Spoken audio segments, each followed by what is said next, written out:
Natatakot ka ba o nagdadalawang isip? Pag-usapan po natin yan sa devotion natin ito.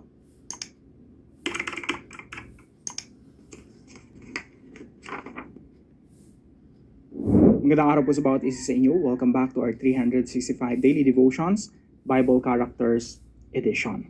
Binabati ko po muna ng happy birthday si Ma'am Grace Tan, and happy birthday rin po kay Ma'am Marge Peralta. Hello po sa inyo. Ngayon pag-usapan po natin ay nasa Book of Judges pa rin po, and right now ang topic natin ay patungkol po kay Gideon. So balikan po muna natin yung cycle in the Book of Judges. So yung cycle po doon ay rebellion, retribution, rebellion, pag-rebelde ng mga tao laban sa Diyos, paparusahan sila ng Diyos, didisiplinahin sila, that's retribution. Repentance, magsisisi sila at muli silang lalapit sa Diyos, hihingi sila ng tulong. Yung Diyos sasagutin sila sa kanilang mga panalangin at papadalan po sila ng judge or isang magre-rescue sa kanila. At pag nagkaroon po ng kapayapaan, nagkaroon ng prosperity and peace, babalik na naman sila sa kanilang mga kasalanan, kakalimutan na naman nila si Lord, at mauuwi po yun sa rebellion. And the cycle goes on and on. So ito po yung Book of Judges, the downward spiral of evil. So paulit-ulit po yung kanilang pagre-rebelde, pasama ng pasama yung kanilang sitwasyon hanggang sa makarating kay Samson. Even after Samson, mas masama yung sitwasyon nila. Now, alam niyo po kung kailan po magsisimulang bubuti?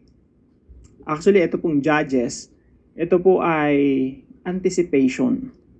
Ano ibig sabihin ng anticipation? Nilulook forward nito yung darating na Messiah.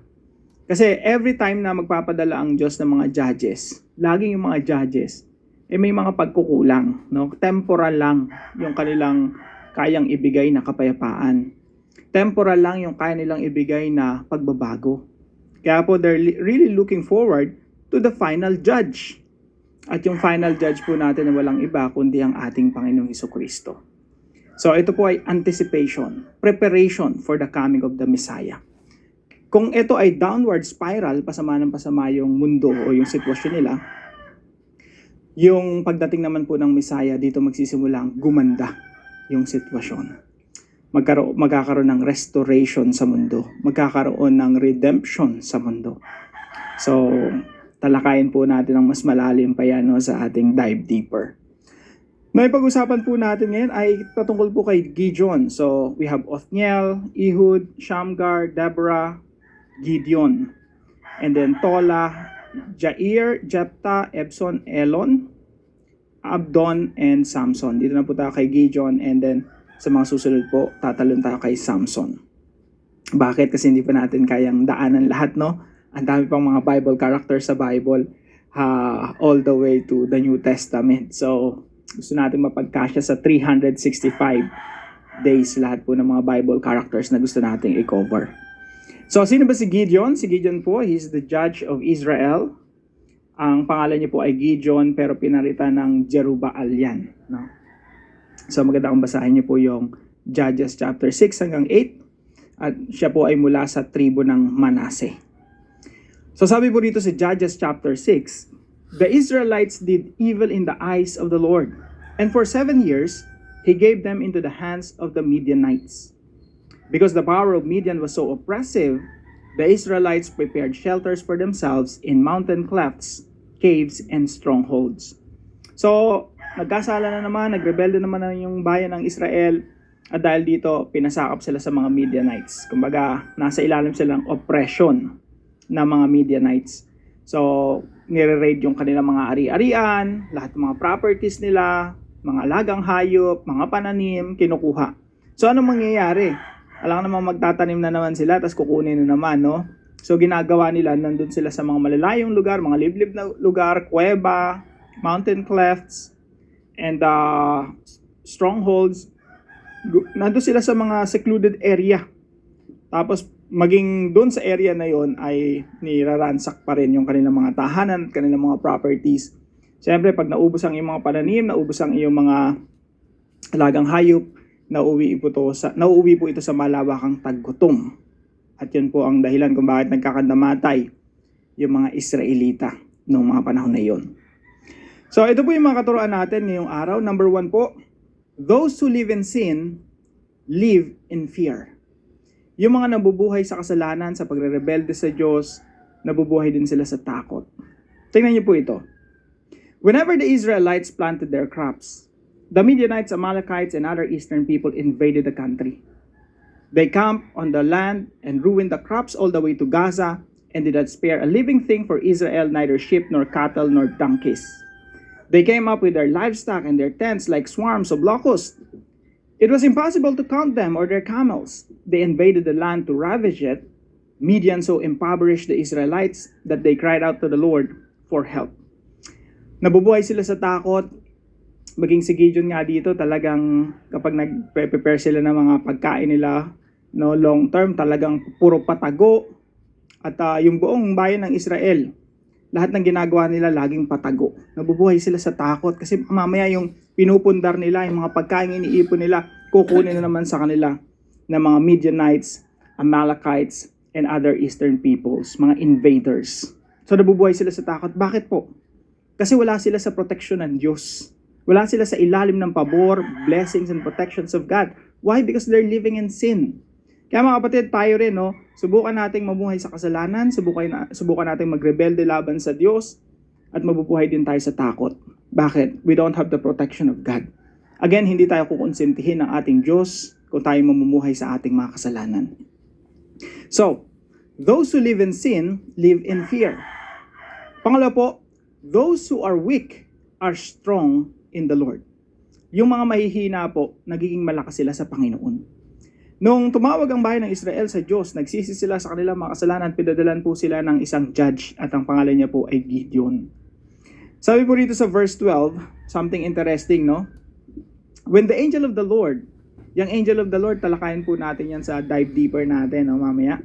So when the angel of the Lord appeared to Gideon, he said, "The Lord is with you, mighty warrior." Tinawag na mighty warrior si Gideon na hindi naman mighty warrior.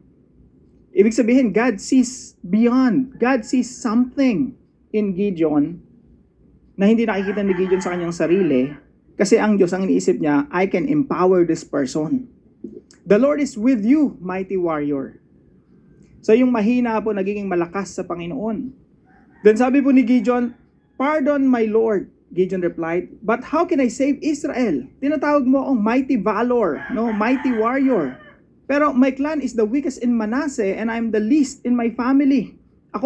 Yung clan ko, yung angkan ko, pinakamahina sa tribo ng Manasseh. Tapos ako, yung family ko, pinakahuli. No? Ako ang pinakahuli sa aking pamilya.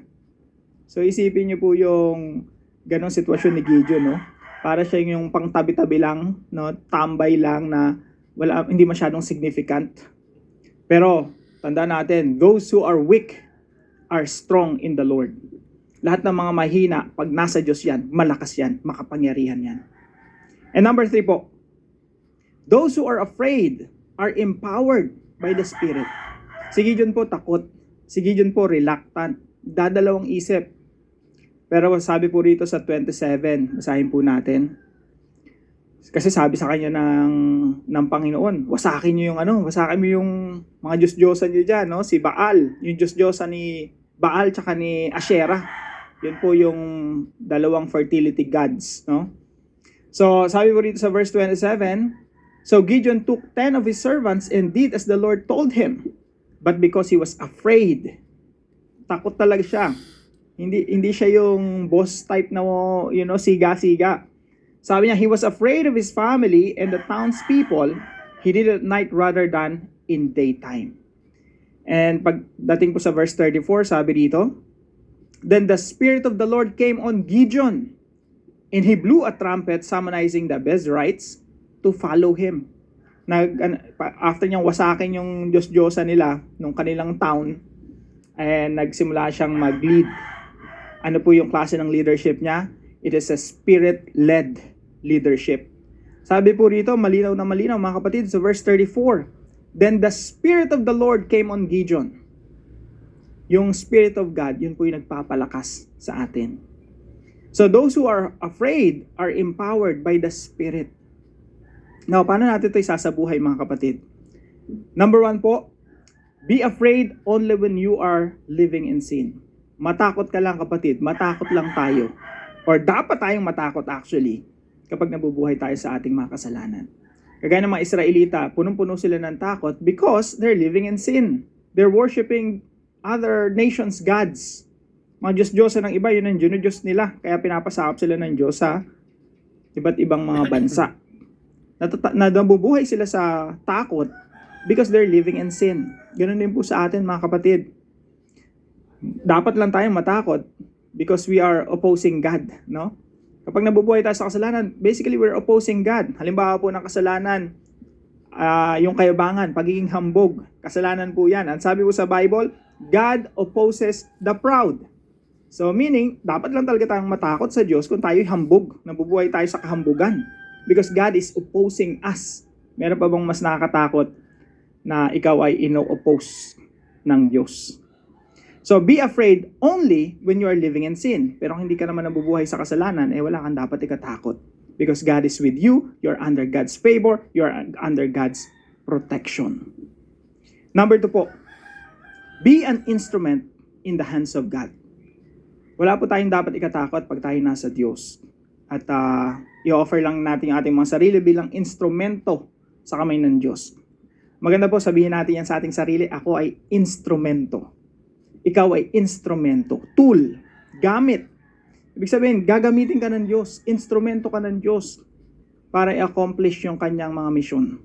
Gaya po ni Gideon, regardless kung mahina ka, regardless kung ang clan mo yung pinakamahina at ikaw ang least sa iyong family, ikaw yung pinakahuli, ikaw yung pinaka nasa gilid lang, no? Hindi sikat, hindi popular, hindi malakas, it doesn't matter. Pag ikaw ay tool ng Diyos or instrumento ng Diyos sa kanyang mga kamay, yung lakas ay hindi manggagaling sa iyo, kundi manggagaling sa Kanya. Be an instrument in the hands of God. God can accomplish so many things through your life kung ikaw ay magpapagamit sa Kanya. And number 3 po, be empowered by the Holy Spirit. Be empowered by the Holy Spirit. Yun po yung difference sa New Testament sa atin ngayon kesa doon sa Old Testament sa panahon nila Gideon. Dito po makikita natin, the Holy Spirit empowers Gideon.